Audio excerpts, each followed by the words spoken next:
So, Bandai Namco decided to surprise me and show a new trailer and the release date for Ace 8 during the PlayStation State of Play, and there's a lot of new stuff to talk about, so let's get into it. I won't be covering every detail, just focusing on the new information. At the very beginning, we see the FCU's occupied territory on a tactical map. As we already knew, Erusia is a republic again, and they seem to not be involved in this conflict. For now. Additionally, San Salvation has grown and absorbed the surrounding states, and North Point also seems to be independent. The camera zooms in and we see the exact location of Thieves, plus multiple new named locations. Here's Professor not being happy at all with us doing a crossword puzzle on deck. I just find that interesting. We get a landscape shot of what's probably the city of Thieves, and apparently, Project Aces has just copied Toronto. They just do this. I guess it's easier than coming up with a city yourself.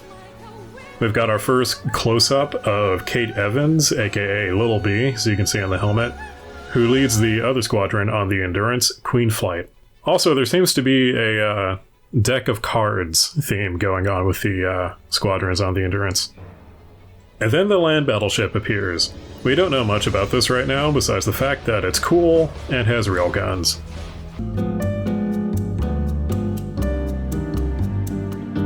There's someone talking, not sure who, saying someone named Didi, probably the corpo-looking guy, wants the Wings of Thieves to get as much publicity as possible.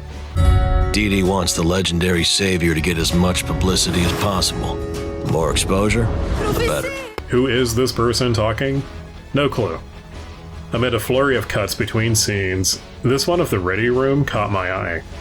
Check out who's in here. Everyone you expect. Tasha, Professor, Noise, Kate, the bearded guy. And then there's Fedora Man. Why does he need to be in this room, huh? Perhaps this is our indication that he'll be a part of the squad. Maybe our AWACS. Just a thought. We get a full picture of this huge cargo plane, looks a lot like the Arsenal bird.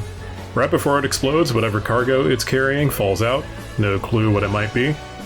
Here we see a woman wearing a hat with suspiciously FCU-like decoration on it. Seems like maybe she's Satoan, and we will see her again later.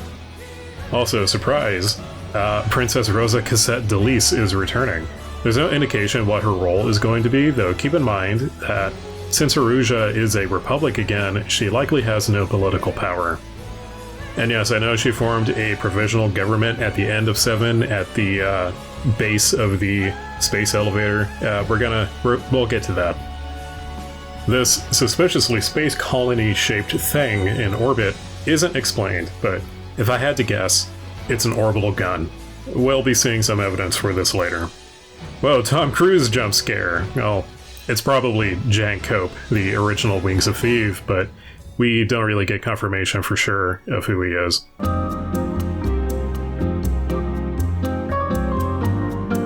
I don't know what's happening in this hangar, or why it's so creepy, or who's shooting at Professor and Rex, but that is definitely red paint and not blood. You can see the can of paint. A-10, confirmed playable, among several other aircraft. Over at the PlayStation blog, it's been confirmed that, quote, over 30, end quote, aircraft will be playable. I hope you weren't too attached to the space elevator, because that thing is definitely coming down, or it might go up into space. I'm not sure how the physics are going to work on that. This kind of jibes with Ace Combat 3's timeline, since there's no mention of a space elevator anywhere in Uja. Also, yeah, remember how there's like people living at the base of the elevator? Probably not after this. Here we get to see more of the Shadow Squadron. They're flying flankers, or some variant of it, in addition to what looks like Typhoons.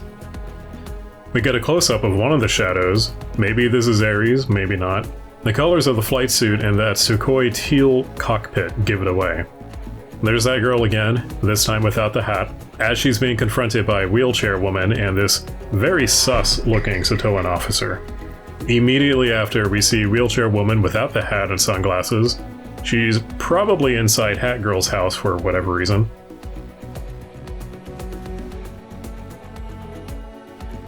This box is Jan Cope's files and possibly belongings getting looked at, likely after his death. This shot of a random sailor handing suit guy a bottle? I immediately thought of the Hulk meme. This doesn't mean anything, I just thought it was funny. Back to Cope's box, we see Kate picking up a photo of some flowers. The next shot is a close-up of these flowers.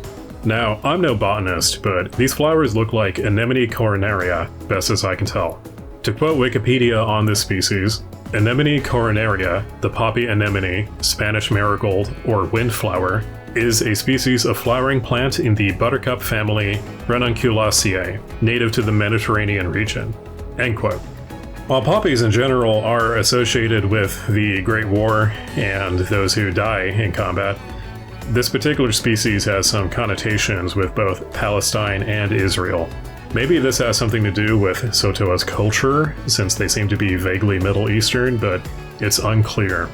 I recommend reading up on this flower. It may have some symbolic importance to A-Sate's story, and it also has a lot of symbolism behind it. Remember that satellite thing? This happens very quickly, but for a few frames, we see something streaking out of the sky towards the ground, and then there's a large explosion. I think this is that satellite weapon firing a kinetic projectile.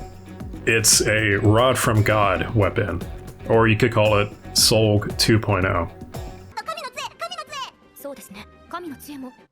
Fun fact about Tasha that isn't actually in the trailer, she's with a Yuktobanian aerial acrobatics team. Think Blue Angels, but red. She's on the Endurance for a promotional photo op when the war begins, and that's why she looks so out of place. And there you have it. If I missed some details, and I probably did, feel free to comment. While I'm on that subject, like and subscribe. I'll be all over this game when it comes out.